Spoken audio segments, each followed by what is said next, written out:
Meus irmãos e minhas irmãs, paz e bem. No dia de hoje nós celebramos a memória de São Domingos de Gusmão, um santo espanhol, fundador dos dominicanos da Ordem dos Pregadores. Um fato liga este santo a São Francisco, a tradição franciscana, a ponto que são colocados juntos na ladainha de todos os santos, por causa disso, que foram contemporâneos, se conheceram, se admiraram, até a tradição fala que até conversaram da possibilidade de fundar um único instituto, participaram do Concílio Lateranense IV juntos e então depois se reconheceram como dois homens de Deus que foram chamados na igreja para colaborarem fundando institutos diferentes. Então, daqui a aproximação entre esses dois santos e há também aproximação entre os franciscanos e os dominicanos. Hoje nós começamos a escutar na liturgia o profeta Ezequiel. Primeiramente, ele mesmo vai dar informações sobre o tempo que ele exerceu o seu ministério profético. É calculado que a sua profecia foi do ano 593 a 571, naturalmente, antes de Cristo. O profeta, ele foi levado para a Babilônia. Está ali em terra estrangeira. E hoje, assim ele começa, no dia 5 do mês. Esse era o 5º ano do exílio do rei Joaquim, junto ao rio Cobar. Então, o Senhor, a este profeta sacerdote, se dirige a ele em terra estrangeira. Ali aonde ele está, o Senhor fala com ele.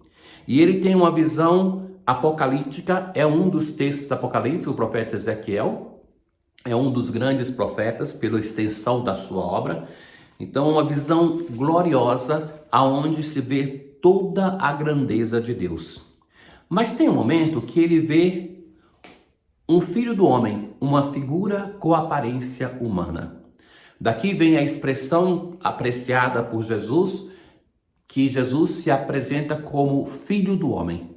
É a tradição que vem deste profeta, também do profeta Daniel, em que aqui se faz ver a fragilidade deste filho do homem. Para dizer, é um ser humano. A tradução até coloca assim, uma figura com aparência humana. Tal era a aparência visível da glória do Senhor, ao vê-la cair com o rosto no chão. Assim começa o livro do profeta Ezequiel. Um profeta que vamos ver que é muito interessante, porque é ele que nesse tempo vai ajudar o povo de Israel a ler a sua história. E vai chamar o povo a uma conversão, dizendo que a situação na qual se encontram decorre do pecado. E o povo então vai se cansar porque vai dizer, fizemos tudo e isso ainda não aconteceu. E que ele então vai sustentando e animando o seu povo. É um sacerdote.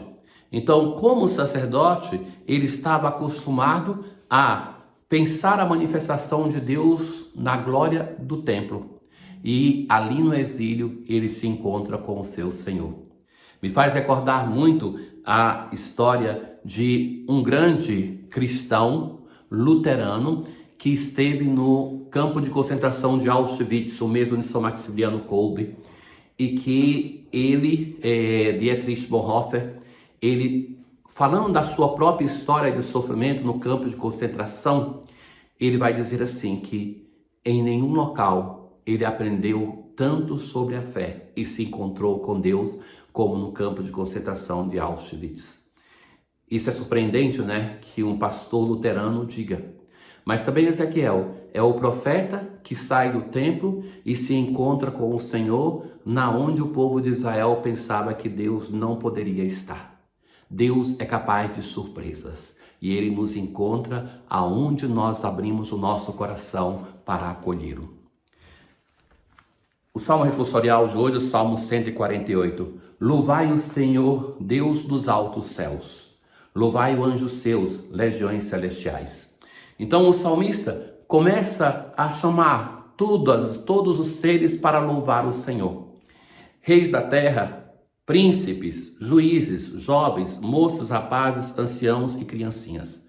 A primeira estrofe chama aqueles que estão nos céus, e agora chama os da terra. Louvem o nome do Senhor, louvem-no todos. Ele exaltou seu povo eleito em poderio. Então, o motivo do louvor está aqui na última estrofe. É por tudo aquilo que ele faz pelo seu povo, pelo povo de Israel. Ele é motivo de louvor para os seus santos. É um hino para os filhos de Israel. Este povo que ele ama, ele pertence.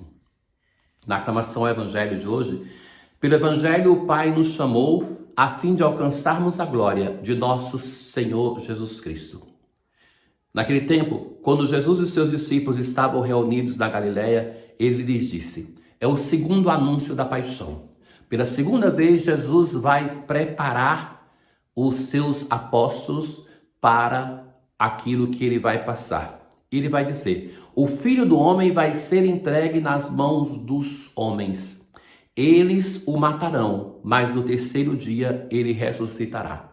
Quem é que entrega o Filho do Homem? Lembra o título messiânico que eu falava na primeira leitura de hoje, que aparece, e dali dessa tradição de Ezequiel e de Daniel, Jesus pega esse título que ele gosta tanto. Dizer o Filho do Homem é dizer assim, que é um ser humano. Ou seja, falar da filiação na tradição semítica é dizer que tem as mesmas características, que é um ser humano como o Pai, o Filho do Homem.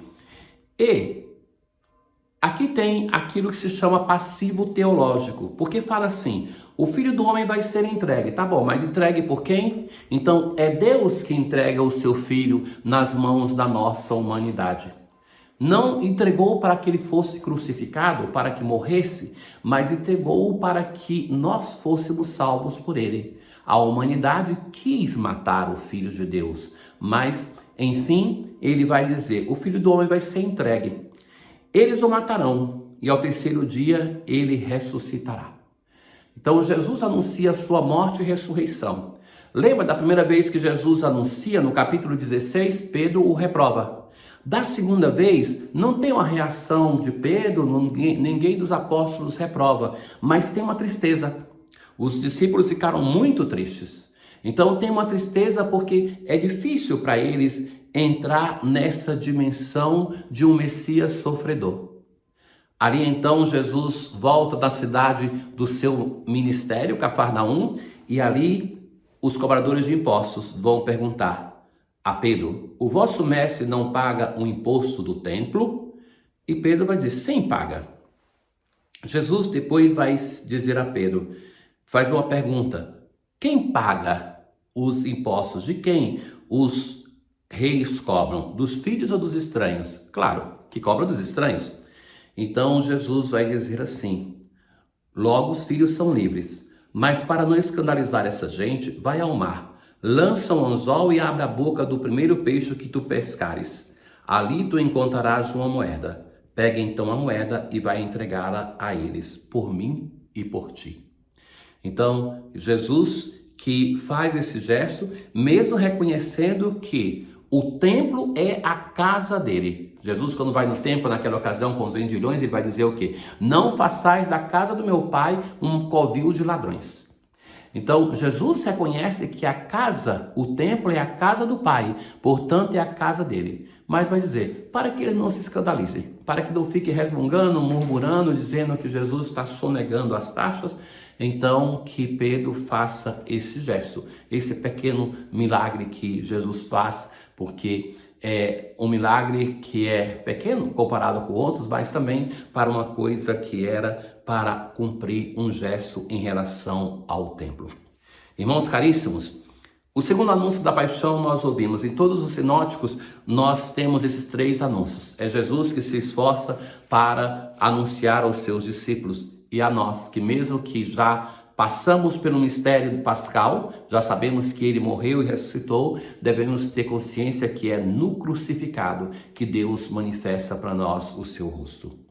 Ó Deus, que os méritos e ensinamentos de São Domingos venham em socorro da vossa igreja, para que o grande pregador da vossa verdade seja agora nosso fiel intercessor. Que ele interceda por nós, para que nós possamos ouvir a pregação e mudar o nosso coração. Tenham todos um bom dia. O Senhor esteja convosco, Ele está no meio de nós. Abençoe-vos o Deus Todo-Poderoso, o Pai, o Filho e o Espírito Santo. Paz.